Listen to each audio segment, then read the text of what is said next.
Saya melanjutkan kembali pembahasan mengenai identitas orang Kristen. Identitas orang Kristen yang perlu diketahui oleh setiap orang, bahwa orang Kristen adalah orang yang senantiasa berdoa. Berdoa, bersyukur kepada Allah Bapa, Anak, Roh Kudus. Doa yang disampaikan dengan kata-kata pujian kepada Allah dinyatakan dengan sungguh-sungguh dan disampaikan dengan perantara satu-satunya, yaitu Tuhan Yesus Kristus.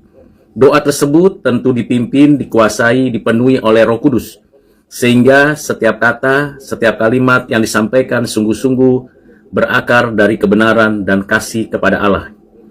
Saudara yang kekasih di dalam Kristus, identitas orang Kristen yang senantiasa berdoa itu karena bersyukur akan apa yang sudah disediakan oleh Tuhan. Bersyukur karena karya penciptaannya, karena providensianya, dan terlebih lagi karena penebusannya, serta jaminan kepastian hidup kekal setelah meninggal dunia. Orang-orang Kristen berdoa senantiasa mendoakan orang lain, mendoakan tetangganya, mendoakan pimpinannya, mendoakan bangsa dan negaranya, terutama berdoa untuk gereja Tuhan, supaya melalui gerejanya, orang-orang Kristen berupaya berjuang mengerjakan mandat Injil. Itulah sebabnya orang-orang Kristen senantiasa berdoa untuk pemberitaan Injil Yesus Kristus, baik secara pribadi maupun secara komunal.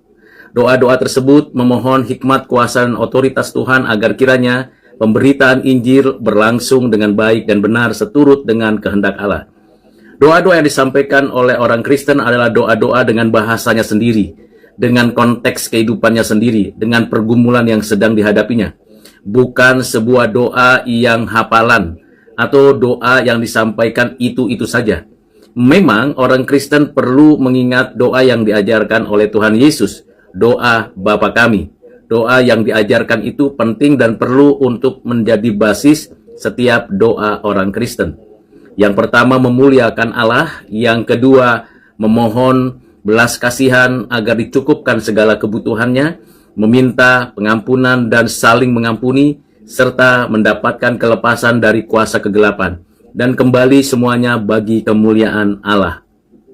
Saudara yang kekasih di dalam Kristus, dalam doa-doa orang Kristen senantiasa bukan berpusat pada dirinya, bukan berpusat pada manusia, bukan berpusat pada kehendak atau keinginannya sendiri, tetapi sungguh-sungguh berpusat kepada Allah di dalam dan melalui Yesus Kristus.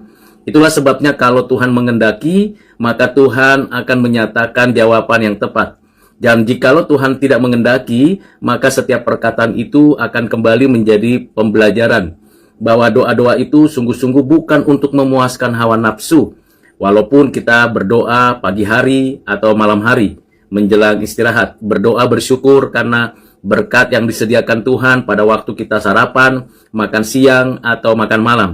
Berdoa karena kita ingin berangkat melakukan aktivitas entah ke sekolah, ke kampus, ke tempat bekerja, atau berbisnis. Semua doa itu mengarahkan diri kita kepada Tuhan yang berdaulat, di dalam kedaulatan Tuhan yang mutlak dan tidak terbantahkan.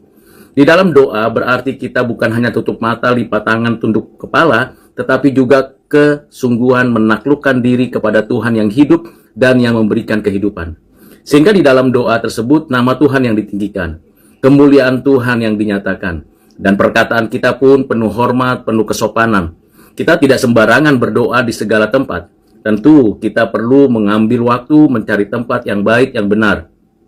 Tidak perlu orang Kristen berdoa di pinggir-pinggir jalan supaya kelihatannya hebat, rohani, dan spiritual. Orang Kristen tidak perlu berdoa di tikungan-tikungan jalan atau di tempat-tempat umum sambil menunjukkan kehebatannya, kecuali memang tempat itu disewa, tempat itu bukan untuk publik, tempat itu sudah ditentukan untuk memang orang Kristen boleh berdoa. Tetapi kalau di tempat jalan umum di mana lalu lalang lalu lintas terjadi, maka orang Kristen tidak boleh berdoa di sana. Itu memalukan kekristenan. Sehingga orang Kristen tidak mungkin berdoa di gang-gang kecil, gang-gang sempit untuk membuat orang lain terhalang perjalanannya atau menuju rumahnya. Tidaklah demikian. Di dalam doa-doa orang Kristen juga sering diiringi atau bersamaan dengan puasa. Puasa sebuah komitmen bergantung bersandar kepada Tuhan. Karena itulah orang Kristen senantiasa menentukan sendiri apa yang harus didoakan dan menentukan apa yang perlu dipuasakan. Bisa puasa 12 jam tidak makan tidak minum, bisa berpuasa 18 jam tidak makan tidak minum, atau berdoa puasa 24 jam.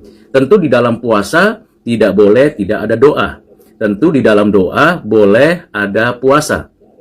Puasa tidak harus 40 hari, 80 hari, atau 120 hari. Tidak harus 3 hari atau 7 hari. Berpuasa adalah dorongan untuk bergantung, bersandar kepada Tuhan lebih sungguh-sungguh lagi. Di dalam perjanjian lama ada nabi-nabi yang berdoa puasa. Di dalam perjanjian baru ada nabi-nabi, rasul-rasul yang berdoa puasa. Begitu juga Tuhan Yesus mempraktikkan doa dan puasa. Namun perlu diingat, setelah berdoa berpuasa, maka akan ada ujian dari Tuhan dan ada cobaan dari iblis. Ini untuk memurnikan kembali iman. Dan semakin orang berdoa puasa, makin orang itu hidupnya suci, makin orang itu hidupnya benar, makin orang itu hidupnya memanusiakan sesamanya.